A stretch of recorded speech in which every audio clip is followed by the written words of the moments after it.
We've all been there. That feeling of insecurity, that nagging voice in our heads that tells us we're not good enough. But what if you could silence that voice and take control? By the end of this video, you're going to have a 4-step system that will help you master your emotions and end insecurity once and for all. I've used the system to overcome anxiety, self-doubt, and manage a stressful career as an attorney. And you can use it too to take control of your emotional well-being. But I will warn you, the last step is the most important. Don't skip it. Let's start with the first step. Recognize and name your emotions. This means taking a moment to identify exactly what you're feeling. Are you angry, sad, anxious, or excited? Naming your emotions give you power over them. Think about a time when you felt overwhelmed. Maybe you were about to give a presentation and you just felt this heavy weight in your chest. Instead of brushing it off, imagine if you paused and realized this is anxiety and it's okay to feel this way. For me as an attorney, I used to feel a general sense of anxiety before a big hearing. Once I recognized and named that feeling as fear of failure, I could address it more effectively. I realized I wasn't just nervous. I was worried about not meeting expectations, and that gave me a clearer path to calm those fears. This step is crucial because understanding what you're feeling is the foundation for managing those emotions. It's like turning on a light in a dark room. You need to see what you're dealing with. Most people skip this step because it feels uncomfortable or they think it's unnecessary. But naming your emotions is the first step towards mastering them. If you're having a hard time with this, using an emotional wheel can help you identify, understand, and articulate your emotions more precisely. I'm also a huge proponent of therapy. Therapy is one of the best investments I've ever made in helping me to become more emotionally intelligent. Recognizing and naming your emotions is just the beginning. To truly take control, you need to master the art of staying calm and centered. That's where mindfulness and meditation come into play. Practicing mindfulness and meditation helps you stay present and makes it easier to manage your emotions in the moment. Imagine you're in the middle of a hectic day. Your mind is racing with a million things and stress is building up. Taking just 10 minutes to sit with your emotions and focus on your breathing can feel like hitting a reset button. For me, incorporating just 10 minutes of meditation into my daily routine has significantly improved my ability to stay calm and centered during stressful situations. It's like giving your brain a mini vacation. One of my favorite meditations to do is transcendental meditation. I heard J. Cole talking about this type of meditation during one of his interviews. I started doing it and I was hooked. Mindfulness and meditation are important because they reduce stress and increase your emotional awareness. They help you catch those negative thoughts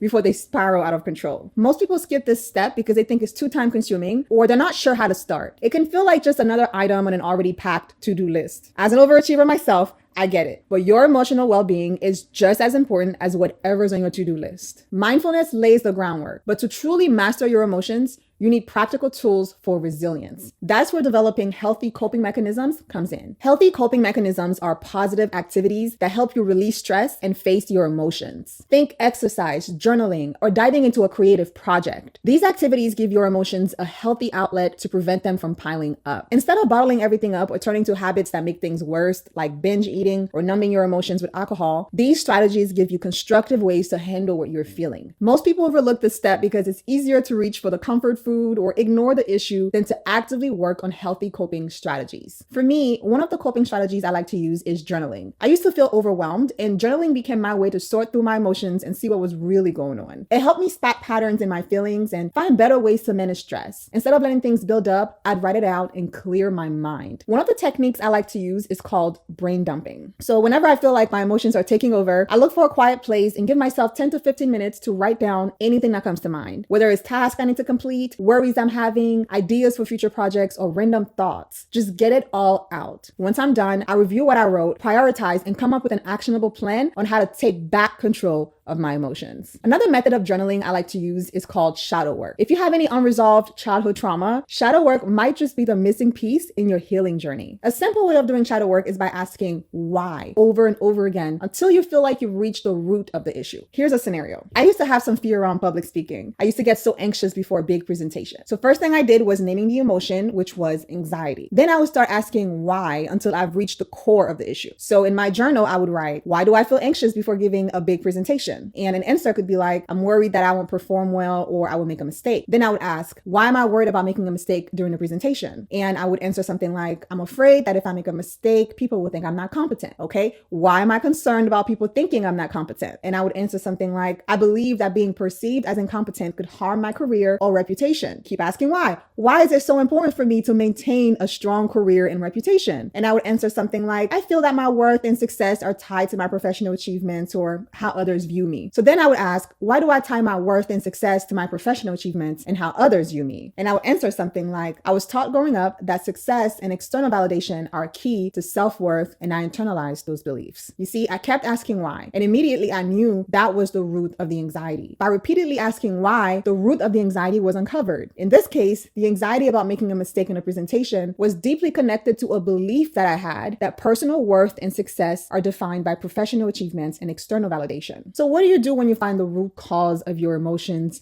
the root cause of your issue? First thing I would do is to challenge those beliefs. So in my case, I had to recognize that self-worth should not be solely based on external validation. That is so dangerous. So I began working on developing self-acceptance and internal validation. Second thing I did was reframing the anxiety. I shifted the focus from fear and judgment to seeing the presentation as an opportunity for me to share what I knew and to contribute value. The third thing I did was practicing self-compassion. I needed to understand that mistakes are a natural part of growth. And if I were to make a mistake, it does not define my competence or my worth. So the final key to unlocking your emotional mastery is to strengthen your belief system. This is where truly embracing that you are good enough makes all the difference. If you don't believe that you are inherently good enough and worthy of living an emotionally stable life, you will never master your emotions. The beliefs you hold shape the life you lead. Change your beliefs and you change your life. One of the biggest obstacles to mastering our emotions is believing that we're not good enough. We live in a culture where we're often told we're not good enough, not pretty enough, not rich enough, not powerful enough, not safe enough, not perfect enough, not relevant enough. It's impossible to master your emotions by comparing yourself to everybody else. Comparison truly is the thief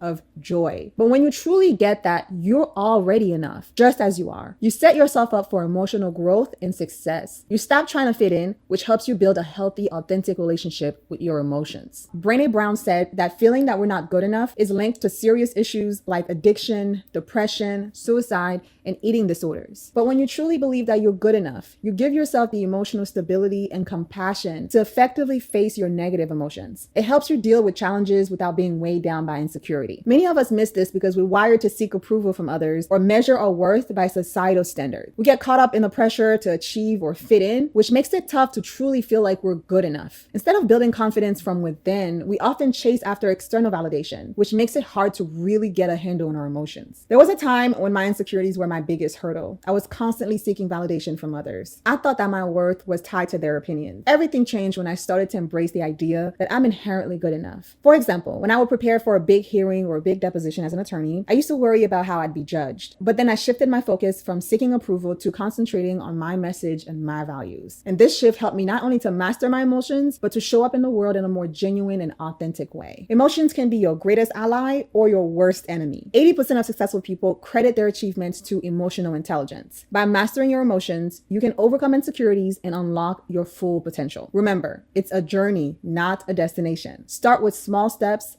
Be patient with yourself and keep practicing these techniques. Soon you'll find out you're not just managing your emotions, but truly mastering them. If you found this video helpful, don't forget to like and subscribe for more tips on becoming your best self.